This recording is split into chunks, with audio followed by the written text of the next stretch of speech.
You're tuned into the Endless Honeymoon podcast. I don't know if you got the banter that just took place, but it was fire. No, I just said fire. I went over to Ricky's last night. Riki Lindhome, Hello. our friend and friend of the pod. And friend actually, of the family, friend of the pod. Whoever's calling in today is so lucky because Riki gives the best advice. It's true. You give my husband advice. That's true. I go to you for IRL advice. Except last time I was on the podcast, I couldn't think of anything good to say. You guys had much better advice than me last Well, time. you we'll know. see who wins. We'll see who wins this episode. Yes. But when I went over to Ricky's last night, her 3-year-old son, she told him I was coming over, and what did he say, Riki? He goes, "Is she coming in the Tesla or the Mini Cooper?" He's Mexican. Yeah, that's how he talks. No, but he loves cars. He's a car nut. He can barely talk. And then I asked him what kind of car he wanted, and he said a Kia. Yep. And I said, amazing. You should hope that trend continues. Like, that is what you want your car-obsessed son to be obsessing about, is not Lamborghinis and BMWs. It's a very sensible economy sedan. Yeah, we watch the test drives that they made in 2020. We watch them. He watches those like instead of cartoons. We watch because they're really crazy. slow test drives. They're really because they're in place of that. So they show the glove compartment and it's like kid speed. And he just watches Kia test drives. Wow. But by the way, no person who is very into cars has ever been into a Kia. Yeah, except for Keaton. Yeah, no, he likes the Sportage. He likes the Optima.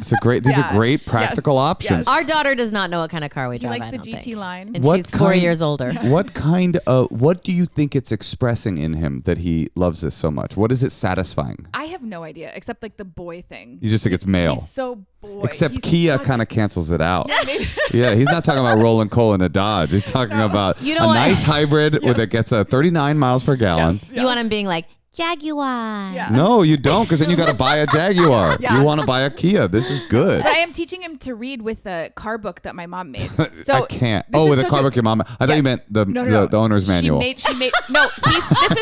This is actually true. He sleeps with an Acura owner's manual. I'm not That is Stop so it. that up. fucking I'm not funny. kidding. I'll show you a picture. That I am is not so- making it up. Do cars comprise like a lot of his banter? Every single thing. He talks Interesting. about? We don't talk about anything else. Yeah. Do you remember before he only talked about mops and brooms? Mm-hmm. You were around him when he talks about nothing but cars. He has one interest at a time. Do you try to ever reintroduce Mops? And he's like, Mommy, I have moved on. Yeah. Well, he did. I got him to mop his. He has a little car that he drives around, and I got him to mop that. To mop the car? Yeah. Oh, so his two great loves came together. It was a stimulation overload. Yes. Cannot compute. Mop touching car. Oh my god. Oh, that is really funny. But can you guess which letters he knows? He will go through. We'll read a book. He can pick out Yeah, certain letters. I can guess which letters he Yeah. knows. BMW. Oh, That's it. Oh, I thought it was C-A-R. No, he knows BMW I and can't. O because that's like his mouth makes an O, so he picks out O's. He doesn't know A. He knows Do you have a BMW. sense at this point? How old is he? He's 2.5. Okay, so He's also very like verbal for his age. I just always wondered. I always wondered with our kid, and I wonder with Keaton, like how much of this is fleeting weirdness, and how much of this is like the firmament of permanence. Like, is Keaton going to be an auto magnate, or is he going to move on to a new topic in a year? I mean, did you think maybe last year he was going to be a maid? Mop manufacturer. Yes. He's going to be. Who was that guy that got canceled? The Pillow Man? No, that was another. This was another. Do you know what I'm talking about? Yeah, the ShamWow guy. Yeah. Oh, yes. What does ShamWow guy do? ShamWow. Like eat human flesh or something Ew, like that? Like, really? yeah. Well, Then I don't think Keaton's gonna eat human flesh. No, I was I saying he hope could not, be an entrepreneur of mops. But you know what? She'll love him anyway. Yeah. Yeah, oh, you'll love him anyway. I think yeah. it is. I think he will continue to have one obsessive interest at a time. I Uh-huh. have a feeling that seems to be That's his the deal. part that feels permanent. Yes. That's really interesting. Yes. Are there any cars that are beneath him that he's like, no, I won't drive in that? Great question. Oh no. Hard hitting question. Everything's great. No, when we went to Scotland, it was this heaven of like, oh, there's a Peugeot. It was all these new cars. Mm-hmm. He loved it. That was all he looked at. Peugeots are beautiful. I don't know why we don't have those here. Those are the most beautiful cars. Tariffs, and they're gonna save the American economy. Even when I was like in 6th grade, I would like look at Peugeots in like the high schoolers parking lot and be like, one day I'm gonna get one. Peugeot, huh? I thought they were so sophisticated. Do you know looking. that Peugeots early Peugeots are very cool looking? Keaton would love them. Actually, honestly, he might not love them. They're very old looking, but they had hydraulics before they were like cool. The Peugeot, you start it and it would like go and lift up, and then you would drive away. Very futuristic, very French. Well, Okay, he listen, did like that. Ricky, I'm very impressed with you because I'm kind of off Instagram, so I didn't even know what was happening on there on your page. But you have been diligently making well, first of all, I know you were writing these songs, and then you made these videos You've been in the lab. all on your own. And now I looked at your last one, it got 10 million hits. Yeah. How do you do it so fast? No idea. Well, I put it out a month ago. I don't know why it now has 10 million. Oh, hits. it didn't do anything for a while, and then all of a sudden, wow, All of that's a really sudden- interesting. Yeah, it had like maybe 10,000, and then all of a sudden, in the last 2 weeks, It got Somebody into found that it. elbow. You haven't done forensics on it? There's got to be some reason. no, we can. Look Ooh, it up that would now. be interesting if you could find someone and then you can like give them all your other videos. So You know that- who Yeah. did comment on it was Portia. Portia de Rossi? Oh, No. from the Yeah. Real Housewives? Yeah. Maybe Of that was it. Atlanta? Maybe that's all it Yeah. takes. Portia I did mean, that, my book. Oh, and by the way, can we just say it's Middle-Aged Love? Oh, is the name of the album that's coming out March 12th? Oh no, that's called No Worries If Not. Oh, the video is Middle Age Love. Yes. It's a part of an album that you Yes. are releasing March 14th. Yes. Called, No Worries If Not. and you got to get it. Yeah. You can't get it now, but you can get it March 14th. And also, I saw your one-woman show that you had at Edinburgh. I saw it here at the Elysian called Dead Inside, and it was amazing. Everyone was blown away. I mean, there were people crying in the crowd. It was just so great, and it's all about your fertility journey. And if you live in LA, you can go see this December 3rd at the Elysian. You should definitely get tickets. It is Thank so you for coming. inspiring. Do you have a bullet point of your fertility journey for our listeners so they can get? Well, basically, I Because did it's such a everything. good story. I did everything. It was like I froze my eggs at 34. You did doggy, you did missionary. Yeah. I tried oral. It didn't work. I never. You did it wrong. Yeah, You I did it wrong. Yeah. No, I did everything, and then eventually I made a baby in a lab, put it in a surrogate, and went to Romania while the surrogate was cooking him, and then came home 2 weeks before he was born, and now I have a baby. And you snagged a husband. Yep. And you snagged a future auto magnate. Yeah, No, this but- story is so.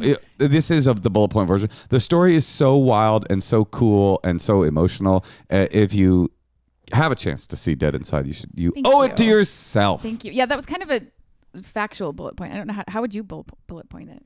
Well, I there's so think much drama in it too. You really did try everything, and also I don't want to give everything away. I know. I but- want to give just enough away that the people can't resist. Yes. But it is fertility journeys are challenging, and I had one too. I actually drove by the place where we froze our kid. Oh, we froze our child after she was born. No, good idea. where Yeah. we froze, where her eggs were like de-thawed, and where I was like they were put inside me, and I drove by it today, and I got kind of like emotional, and then I told my daughter in the back seat, I was like, "Honey, that's where your eggs were unfrozen." She was like, "Oh, cool." And I realized she only thinks that's how babies are made. Like she Right. only thinks they're frozen That and is so unfrozen. funny. LA. She's all like, these excuse me, you weren't frozen? Like she was not even going to understand. all these LA children are like, when a man loves a woman very much, or a man loves a man very much, they go to a laboratory and there's a deep freeze at 118 negative Celsius, and they just don't even know that sex is. They go, oh, sex is a totally separate thing. It's not involved. We actually have a song about that. Garfunkel Notes wrote an egg baby song. Yeah? And it starts when a man doesn't love a woman very, very much. He signs away his fraternal rights and jizzes in a cup. That's how it starts. That's very funny. So funny. you That's said so that. funny. I mean, I remember one part of mine. Speaking of freezing the eggs, I remember I wanted to switch gynecologists because the gynecologist I had was a man who literally told me when his fingers were inside me that I need to choose a doctor because he had found out I had gone and seen another doctor. Ew. And I felt so violated that I like wanted to have another woman that was a man. I wanted to have another gynecologist do the actual transfer. And I remember I got this sheet of paper saying, okay, well, if you transfer them, just so you know, there's different freezers. The technology was different when you did it. So when we transfer them, you're going to lose some. Like every single step of the fertility journey is like, it's such a new journey, you know? So it's like they're figuring this out as we go along. You even told me some stuff that doctors didn't even know. Mm-hmm. The thing that Riki told me that was like, no one, because you're so smart. No one, because everyone's always like, well, what would you like to do? It's like, I don't know. You tell me. You're the doctor. Why is this my decision? And, you told me, Riki, and tell me if I'm saying this wrong, but like, this is probably very edgy to say. And if you don't believe in abortion, I don't know what to tell you. But you said like, if you're okay, because all right, one of the big things in fertility is, do you want to test them first? But if you test them, there's a 30 to 40% chance that you'll kill it, or you'll kill the whole, you'll damage the whole they die in the embryo. test. They die in the test. And so you're like, and half of mine died in the test. I did this before you told me this, but I told someone else your advice. But what Riki said is, if you're okay having an abortion, you can actually just put them inside you. And then if you need to, The test is less invasive once it's in you. It's no, you can like they'll be able to test then once it's growing inside you, because the chances that something are wrong with it aren't that high. They're very low. They're very low, and like low. no you can doctor find out at 13 weeks. Right, but no doctor is going to tell you that. Right. And so I think you just one more thing about fertility before you mansplain. I'm just kidding. Well, no, but one more thing. 76% of Jewish men voted for Kamala. 60% of white women did. Once again, there's a point that I'll be making for the next 4 years. Okay. Damn, I forgot my point. I'm so sorry. Wait, total side note. Do you think it's going to be a flex how much you cost to get born? Do you know what I mean? Like in there's LA, like, for there's sure. like a free baby. Your mom just got pregnant. And you're like, my mom had a surrogate. Like I was $500 million. I love that. It's like car baby was expensive. Yeah. Yeah. It's car baby was expensive. And then you go, wait, your parents did it. It was just like love and sex. Oh, you're poor? Yeah. Oh, that's really sad. The show is very funny. It is not depressing in the least.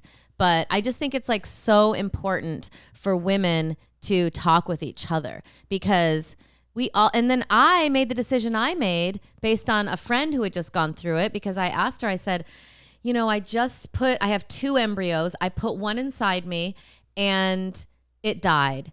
Do I wait to put the other one in, or should I put it in right away? I didn't know the answer. I was like, how can I find this out? And my friend was like, what I did is I put the second one in right away, because I feel like my body was like already ready. You were pregnant for a little bit of time, but like no doctor is going to tell you any of this stuff. So like talking to my friend Janelle, who told me that, made me have the confidence to like, okay, I'm going to do what she did, because I know she's got a beautiful baby. And because like part of me was like, should I wait? I wanted to wait to get my body in a different shape, or I didn't know like why, because of course you blame yourself for everything. Right. And instead of the reality, which is that it's kind of just all mysterious. That anytime you get pregnant, you just keep a pregnancy, it's a mystery. It's difficult. And I think all the time about how grateful I am, what felt like a tragedy. And I'm sure this is a theme of your show. I have read it, not seen it. I really need to see it. But I don't know if you point this specific thing out, but it's like all these things that seem like a tragedy, like losing all these eggs. And when we were down to 2, we put 1 in Natasha, and it failed. And we thought at the time, oh my God, it was so close. Now we're down to 1. Oh, it's a failure, blah, blah, blah. Is like, oh, thank God none of those other eggs took, because my daughter is the person that I was supposed to live with, is the person I was supposed to love. Thing yeah. When you get your actual child. And the truth is, we probably feel it with whatever child we got. Of course we would. Something where you feel like when Keaton was born, it was just like, oh, there you are. Well, it was supposed to be you. Yes. Something about it feels. My book is like all about this concept of destiny is only something that happens in the rearview mirror. Destiny is in hindsight, right? And it's like, yes, of course, whatever other child you had, you would have loved as much as Keaton, but you weren't supposed to love that child. You're supposed to love Keaton. And like, that's to me, like all the stumbling blocks in your show that felt tragic at the time, that even were tragic in a way, were like this like pavement for what you were supposed to have experienced. Yeah, I would be living in Culver City right now. That would be and that would be a tragedy. And not married to your amazing husband and be so happy. Yeah. So listen. And have 10 million views. Yeah. You would have 10 million less views. And honestly. And that's the real tragedy. Yeah. A life in Culver City without 10 million views is not worth living. I think we can all agree with that. So December 3rd, if you live in LA, make sure to go to the Elysian and see Dead Inside. And March 14th, if you don't live in LA or do, either one is an option, get that album. Once again, it's called No Worries If Not. No Worries. Oh, yeah. But worries if not, yes. Buy it. Worries in that condition. I should change it too. All right. Well, listen, should we take a call? Yeah. Hey, Tosh. Yeah, Moshe. Have you thought at all about what you're getting me for Hanukkah this year? Oh, I've already bought it. Oh, really? Oh, you got me a new DJ controller? No, a new surfboard? No. A new car? No. 5 new Teslas? I got something else for your quiver. I can't wait. I am getting you laser hair removal from Ideal Image, a sponsor of our podcast. Wait, you think I need to get some hair removed?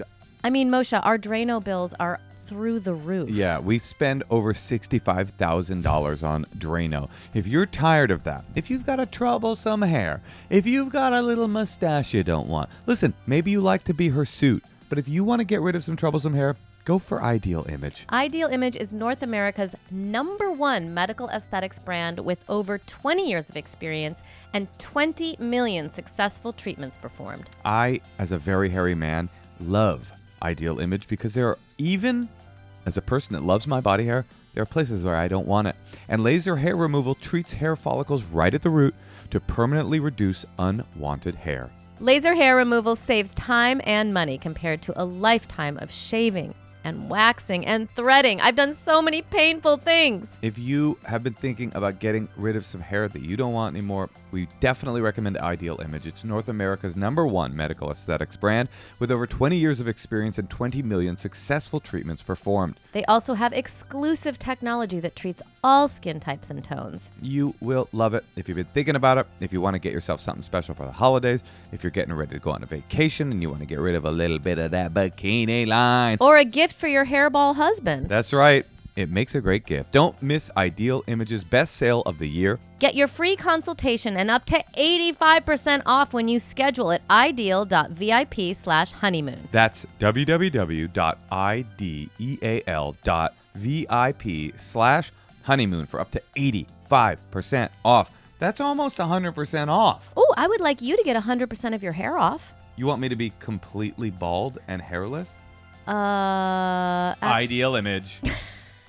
Hey, Tosh. Yamush. You know what I don't like? What's that then? Wasting money. I hate that too. And most importantly, wasting money on something I don't even know I'm wasting it on, like a subscription that I'm unaware I even have. That's why we have Rocket Money. Rocket Money is awesome. It's an app that will go through your finances, tell you the redundant and unused subscriptions that you have been paying into, and start saving you money today. Most Americans think they spend about $62 per month on subscriptions, but the real number is closer to $300. That's per month. That is a big difference. Even if just a couple subscriptions fall off your radar, those reoccurring payments you don't even know about can really add up. Rocket Money is a personal finance app that, again, helps you find and cancel your unwanted subscriptions, monitors your spending, and helps lower your bills in one place so that you can grow that savings. So stop wasting your money on things you don't like. Cancel your unwanted subscriptions by going to rocketmoney.com/honeymoon. Rocket Money has over 5 million users and has saved a total of $500 million in canceled subscriptions, saving members up to $740 a year when using all of the app's premium features. So stop wasting money on things you don't like and don't use. Cancel your unwanted subscriptions by going to rocketmoney.com/honeymoon. That's rocketmoney.com/honeymoon. rocketmoney.com/honeymoon. All right, so we are going to call Allie in Chicago. Hi. How you doing? I'm good. It's Natasha, Moshe, and the very charming, the very talented Riki Lindhome. Hi, how are you? Hi, I'm good. I'm good. Have you checked out the song Middle-Aged Love on Instagram Reels? I'm not really a social media, like hip kind of person. So. It is pretty hip to be on Instagram these days. But I want you to be the 10 million and one view, okay? Well, if you're looking at Reels, I feel like you're pretty with it. Yeah, no, I saw a funny tweet recently it's a funny tweet about Reels. It goes, yeah, no, I don't look at TikTok. I watch popular TikToks 2 weeks after they go viral on Instagram Reels like a real adult. That's true. Exactly. I love when you quote memes from the internet, Moshe. Yeah, it's your favorite thing. Okay, Allie, how can we help you? So I had a question for Riki and Natasha. But Riki. I'll fuck off then, Allie. Thanks a lot. Oh, well, you can comment too if you'd like. I'll explain. Don't But worry, I wanted he some will. dating advice. Is it about your reproductive organs? Because he's got a lot to say about that. It's much as I discuss in my book. So yeah, what's up? Moshe can talk too. So just for some context, I recently turned 30 and I've been dating in the dating game for a little while now. I had a relationship last year that lasted about a year, but I was like very not that into it. But as I'm getting older, you know, people are starting to get married and kind of pair off. Where do you live? Salt Lake City at 30? Everyone's pairing off at 30? Yeah. You always think that things are younger than they or older than they. Every time someone's like, "Oh yeah, I'm 42," Natasha's like, "You're so young! I can't believe it." That is 30 is a young. normal age to start pairing up. It is? Yeah. It feels I young don't to me. feel like I'm elderly, but Where do you live? Where? Chicago. Oh, okay. Okay, so Yeah. your friends are starting to pair off. I didn't mean to cut you off. Keep going. No, and like my two best friends, one of them is in a long-term relationship, and the other like really showed no interest in dating anyone until recently, where she started dating his best friend, like my other best friend's now fiance's best friend. And No one knows what you just said. I do. Oh, you do? You She followed has, it? She has two best friends, and they're dating best friends. So now there's That a is foursome that so you are on the annoying. outside of, Okay, basically. okay, Correct. got it. Yeah. Okay. Correct. Ricky, I mean- you've got a good mind. Good. they're still including me in things, but it's the nature of the situation. And so that's been like a little bit, I feel a little bit like weird about it, even though I'm happy for them. But so that's kind of what's been going on in my life. But in general, I just want to know your advice on dating and like staying positive as you get older and maybe people start to get married and have families. Like, I feel like I'm losing a little bit of hope. And yeah, you guys are some badass women and Moshe, and I want to know how you handle that, how you handle those feelings of like jealousy or just like nervousness. First of all, you should know the ages that me and Ricky got married. Mm-hmm. I got married at 39. I No, was, 39. 43. Right. So, I mean, that is a little bit of perspective. I don't think it's like time to get desperate. Mm-hmm. I'm never going to get, I don't want to just marry someone to marry someone. Like, I'm not going to do that. And it's still nerve wracking. Like, I want it to work out, but I don't want to like be worried about it in the meantime or like feel pressure because my friends are finding their partners. Yeah. I think dating is not for the faint of heart these days. There's so many options. It's like everyone now knows what it's like to be an actor in Hollywood, where you're just like disposable. It's like next, So next, true. next. And now that's regular really people funny. who It's are like not casting. yeah, and regular people not in show business who are never going to put themselves in that situation. Everyone's dealing with that now. It's this like dehumanization, depersonalization. You feel You think it's worse now with apps? in that way. In that way, in the right. way that it's positive is there's so much more options. But Right, but you so many more ways to be rejected or opportunities to be rejected. yes, Right. and you feel like demoralized. And but it's it's not for the faint of heart. Dating is really hard, and I think like for me, it's always like making sure you have some single friends. I'm sure you have some. I would lean more on them. I would have some girls' nights. I would have or whatever, whoever your single friends are. I would go on vacation with your single friends. I would make yourself happy or go by yourself. Like in the meantime, I would make yourself happy because I mean, Natasha knows that I feel this way where I think it's just luck. Because I think some of the best people I know are single and some of the worst people I know are married. And I think it's just like waiting to get lucky and making yourself happy in the meantime. And hey, it ain't that fun being married, just so you know. I mean, I think it's a blast. Every day is a dream. I'm so lucky. I can shut drawers and pick up socks for the rest of my life. and have a partner that I'm cares just for kidding, you honey. and stands up for you and no, is he there can, for you. And you know what's But- fun? Moshe can take a joke too. But that actually what Natasha, not in this particular case, that what Natasha's saying is actually what I was thinking, which is while you were saying it, I was thinking, well, you know how kids always want to be adults and you go, they always want to grow up and you look at them and you go, dude, don't. Like you're going to be an adult. It's going to happen. And once you're an adult, you're an adult forever. And being a kid is so fun. And so it's like, why waste your single time lamenting the fact that you're not with someone when you could be turning and facing how awesome and fun it is to be single. Because just like Riki and Natasha are saying, no matter what you do, if you're meant to find someone, it's going to happen to you. It's not like you can't speed up the process. You can't change the process. You will find your person when you find your person. And so why not? Being single's awesome. There are things that I miss about being single because it was young and fun and it was out and it was exciting. Yes, there were demoralizing things about it. Yes, it was awful in other ways. But yeah, being married is difficult too. It's all, so enjoy the thing you've got. Also, I would say those 4 people are not going to have a double wedding and be together in 5 years. I'm sorry. Let them all think that, but what are the odds? And also in terms of the friend group, I think you don't always have to say yes when they ask you. I can imagine you're in some awkward situations where it's like, we're going to dinner. Do you want to come? Or you know what I mean? You can, because it's like, let them do their thing. And if they if it's something specific, I guess my equation instinctively would be go with them 1 out of 4 of the times they ask, and do the thing that you want to do, something that's not like a sit down romantic dinner or whatever, or a vacation, because that's awkward.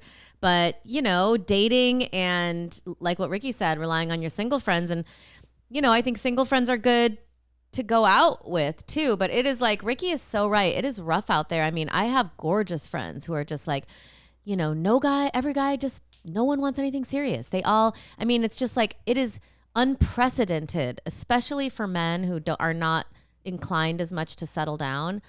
It's unprecedented how much they can just fuck hot chicks.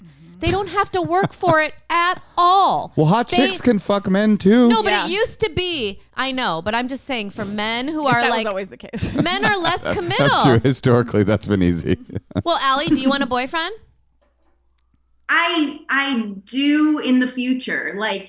I want to feel hopeful that I will find my person, but it's I'm nervous. If I could say, hey, I'm going to find my person, quote unquote, in 3 years, I would relax, there's no way to do that. But maybe you have a person for 3 years. And then, cause I had 3 long distance relationships before I met Moshe, long term. Before I met Moshe and got married. So it's sometimes it takes a while because you need to find out what you want, and you can't really find out what you want until you start dating. So definitely you want to start dating, but I just feel that never before in history have men particularly had to not do any work, minimum work, to just have 4 dates a night. Do you know how many times they'd have to go out on the town and buy drinks and get rejected and socialize? Now a rejection is just pass. Well, I've dated a lot. Before this relationship I just got out of a few months ago, I was just exclusively dating and doing the apps and doing other things. And so I know what I'm looking for, and I know what bullshit I'm not going to deal with anymore, so that part is good. I do feel I've learned a ton, and I'm not going to deal with the bullshit, or the fuck boy thing isn't really appealing to me anymore. And I don't know. I always had a different philosophy about that. I feel like you're probably right. My friends are mostly I respect myself and I want, but I was always well, I'll take what I can get in the meantime. I would always take scraps in the meantime, but as long as I knew they were scraps. Hey, I'm hungry. Yeah. I'm hungry. You guys scraps are better than famine. Exactly. Yeah. So I and I will do some of that in the meantime. Yes. Eat them scraps, girl. Get the scraps in the meantime. Chop them scraps. Just know they're scraps. Just know they're scraps and never change your plans for scraps. Never, you know what I mean? You never do. You have to know it's scraps. If they're not, changing their plans for you. This is what happens is that eventually people, this is what I worry about. And we get this kind of call so often, which is I want to speed up the timeline that is in the hands of the universe. And what sometimes happens is people get so afraid of not getting filet mignon that they decide, oh, I guess I'll just eat the scraps for the rest of my life. I'll marry the scraps. I'll marry the scraps. Don't marry the scraps. You marry the scraps, and then 5 years later, you're like, wait a minute, I married the fucking scraps. I don't want to be married to the scraps. And then then it doesn't work. So it's you brushed past something by the way, Allie, at the beginning of this call, you called these two women badass women that you admire, and then heard how old they were when they got married, and you're like, yeah, but I'm just like really worried about this, but the timeline, and it's like, wait, you hear that? They got married when they were supposed to get married, and maybe if they hadn't gotten married, that would have been what was supposed to happen. Like, and they're like these powerful, awesome, badass women. Like, there is no way to speed up the time. It's what we were talking about with the kids. Mm-hmm. It's like you think you want the first egg to take, but actually what you want is to meet the car magnate of 2085, you know? And That's it's my child. Yeah. so it's like, why would you want to rush it? You don't want to marry the guy you're not supposed to marry. You want to marry the guy that you meet when you're 65 years old. And that is when I predict you'll get married. Yeah. And then in the meantime, scraps if you want them. And also single friends, actively do things to increase your self-esteem, to shore yourself up against the dating app, doldrums that everyone gets in. Like, do things that make you feel confident.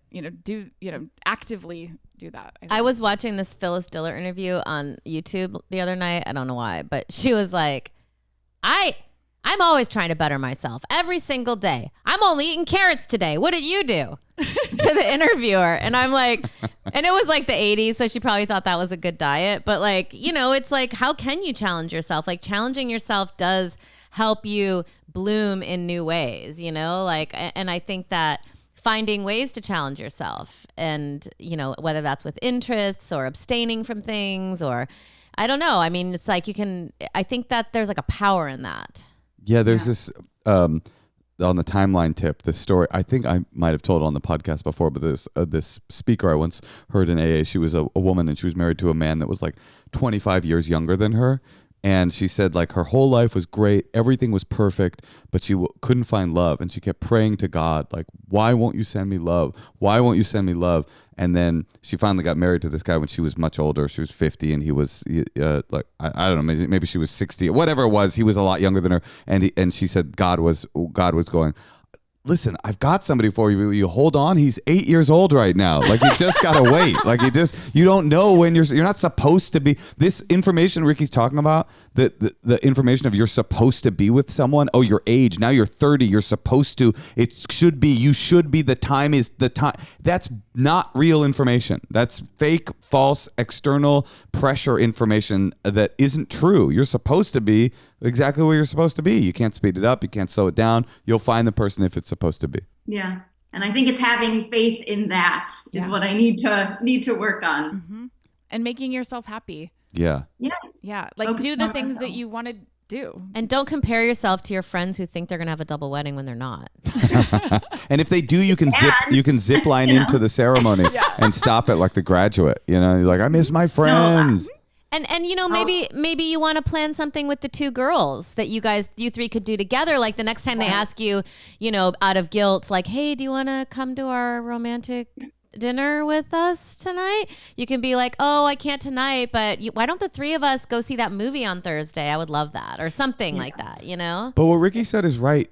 Also, like, be happy, find a way to happy, and not that you're not happy, you seem like a happy person, but like, find a way to be sufficient and satisfied whether you find love or not, because you do not want your fulfillment in life to be dependent on whether or not you stumble into the perfect man. You want to be, life is good, and I've added to this beautiful experience by finding somebody. So what if it didn't happen? Who knows? Life is cruel and doesn't always go the way you want it to, but there's a way to have a great life with or without someone, and I think you'll find someone. I do too. I have no doubt. And you're cute, and you look 12. I know. You're cute and you look 12. What more do you need? I hope I don't look 12, but thank you. Maybe that's your problem. Yeah. Maybe you need to age up a little bit. A beard. Yeah. All right. Well, good luck, Allie. Thank you. Thank you guys so much. Man, it really is a blessing being into your career, because that was the last thing on my mind when I was 30. No, me too. I wasn't thinking about it at all. I mean, I was just like, no thanks, no thanks. I think up until I met you, even when I met you, Moshe, I was like, please don't tell me you want to have a child.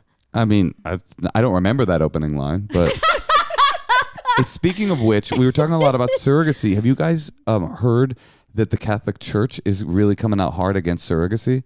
Why? I don't know. It's like, they're like, no more abortions, no more death penalty, and we're gonna throw surrogacy into the. It's like, are you pro-life or not? Yeah, What do you it's do? You so want more weird. babies or do you want less babies? They're like hard. It's coming out hard against The it. idea that you want to control other people's bodies that are not causing harm to anyone else is like always so mind-boggling to me. And it's I guess also- it's the crux of being a liberal, maybe. What? It's leave my body alone. Well, it's just like, I don't want to control you. Why do you want to control me? And it all comes down to, I'm sorry, it's not a coincidence that it is women who are surrogates and women who hire surrogates. It's all sexism everywhere you go. They don't respect women. They want to control women. Counterpoint. Who better to tell women what to do with their reproductive organs than celibate men? Think about it. They've never been married. They've never been with a woman. I feel like they've got this pretty sewn up. They probably don't have female friends. They probably They don't. just hang out with each other there in the Vatican, right?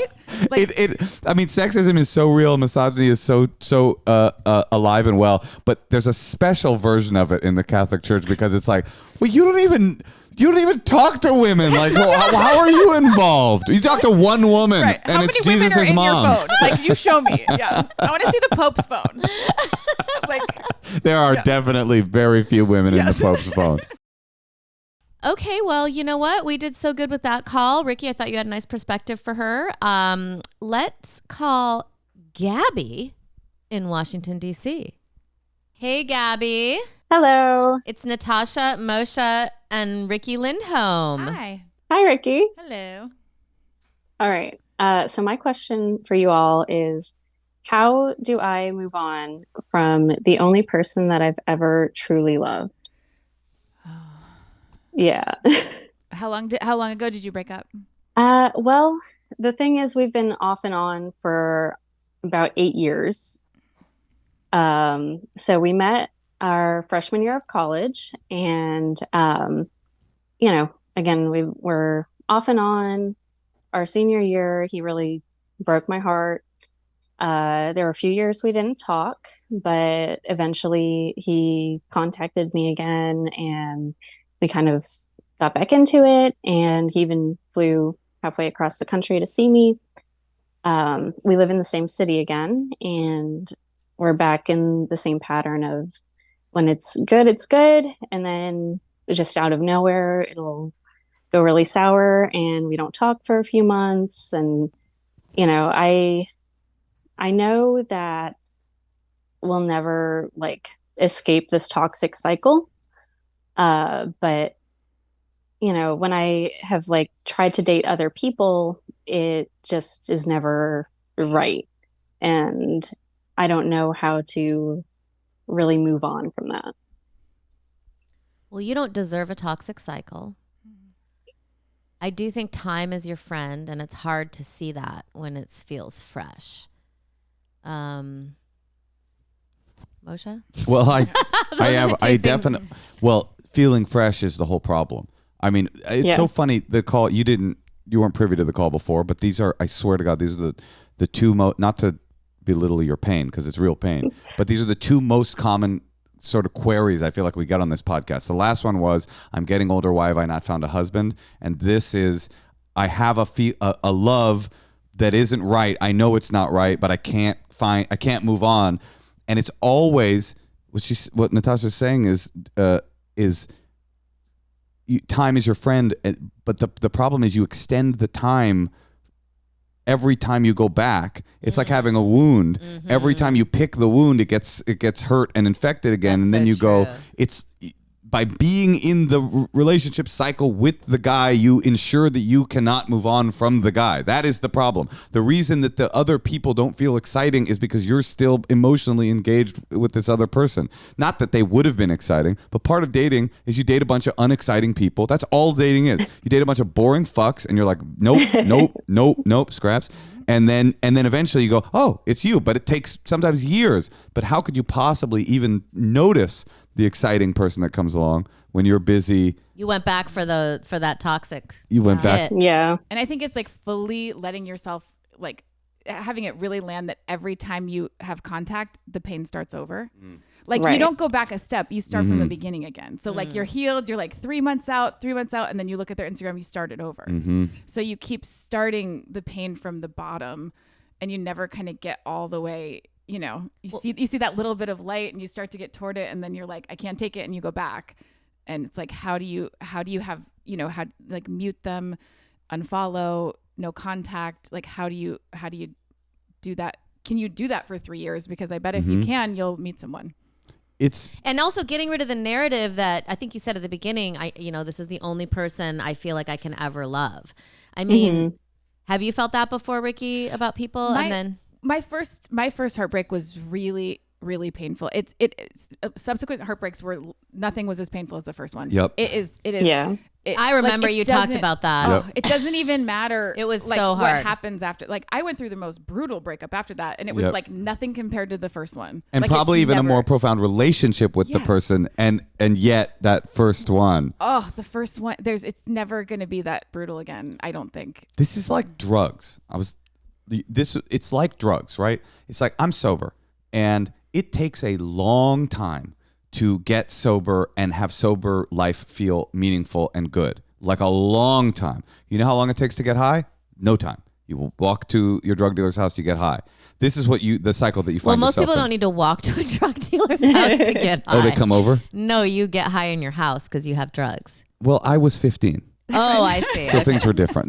My point is... That would be wild if I had to walk to the corner every time I got high. I used to have to drive to East Oakland to spots. They used to have spots, and a guy would come out and then you'd buy drugs and then drive away. It was fun. Anyway, my point is that you've got this guy and you're out here dude, dating is tedious. It is boring and tedious, and it sucks.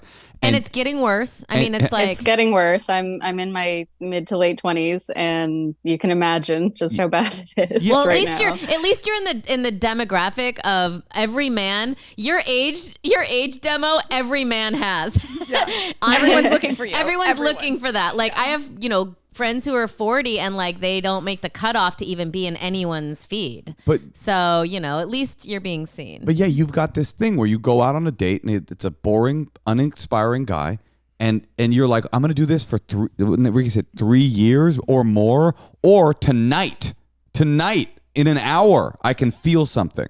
But that's just a cycle of addiction. Is then you go back and you feel something and you're like, oh my God, this feels so good. And then you wake up the next day and you go, oh fuck, why did I do this again? I know where this leads. I know this isn't healthy. I know this is bad for me. Well, I'll just keep doing this because it's what I know. And then you hit bottom and you go, fuck it, I can't ever do this again. Then you go back to the kind of boring life, and you don't give yourself the runway to eventually go, oh, there's wholesome love out there for me. Oh, there's non-toxic love out there for me. You deserve that.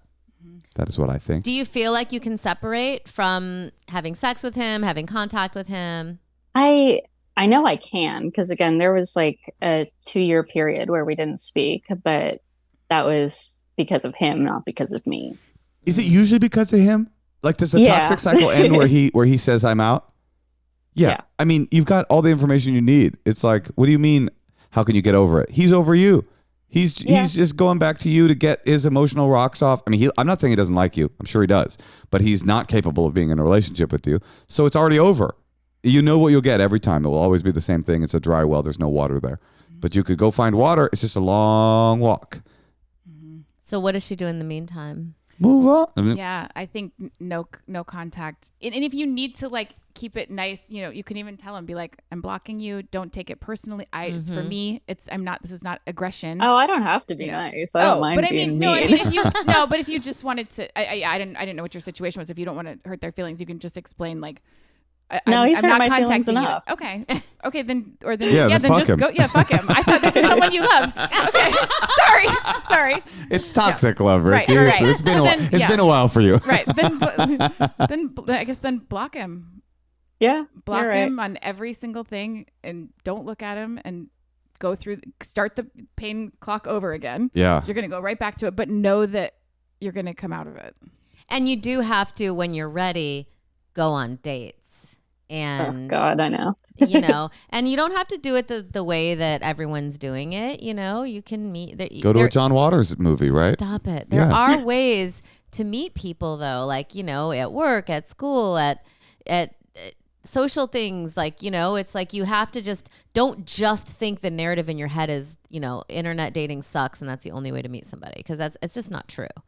Getting set up is a huge way. Like, I've got friends who are really happy they just got divorced. I have 2 friends who are divorced who are in these like hot love affairs, but they didn't meet them online. They met them from like a friend setting them up, and a friend being like, "Oh, well, if y'all know anyone, let me know. Yeah, we got None somebody. of my friends. No, do. but you have to. But I mean, you do have to like ask people. You have the to like internet's put good, yourself too. out there. I'm not saying the internet's not good. The I'm just saying internet's not good. I mean, it just is. No, what you're missing. Moshe wants to seem young. No, it's not that. It's that dating isn't good. Most of the time you get set up with someone, it's awful. Most of the time you go on every date is bad until the one that isn't. That's literally how love works. You go, not you, not you, not you, not you, not you, you. And then sometimes you isn't even right. If 10 years later you're like, oh, I'm divorcing you. Like, dating is tedious and difficult and it sucks. And you have to start the clock over, and like Riki said, and you just have to know it's going to be a while. Like, you're not going to get an exciting love affair you don't know when it'll happen.